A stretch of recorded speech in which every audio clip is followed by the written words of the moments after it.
给鸟买的这个粘家刀了，咱把它拆一下。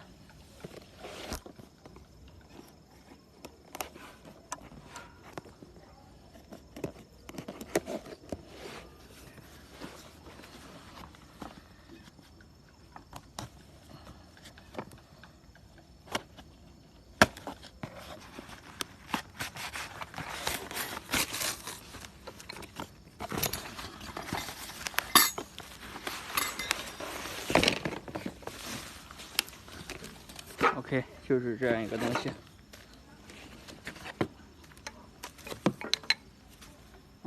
2个杠，好了，把它给组装起来。好，这个站架啊就是拼好了，然后现在就是让鸟上站杆。这是一只蜡子还没上过杆的鸟，把它拴上，准备让它上杆。好了，已经拴好了，把它放上，看它还是什么表现啊！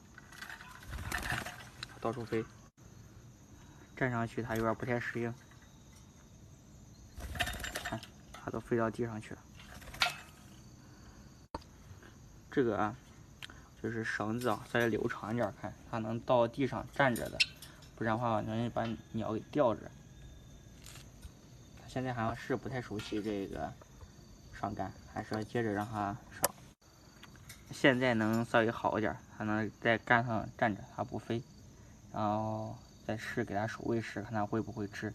吃的话，下面就上杆成功。这是已经习惯站杆了，你看2只它自己都玩起来了。习惯站杆过后啊，要注意看着，免得鸟吊着。因为蜡子的东西你必须得让它上杆，不像其他的你可以笼养。不到处乱飞，能安静的站在架上，算上架成功了，让它熟悉一下就好。到时候明天就开始守卫它，给它吃饲料。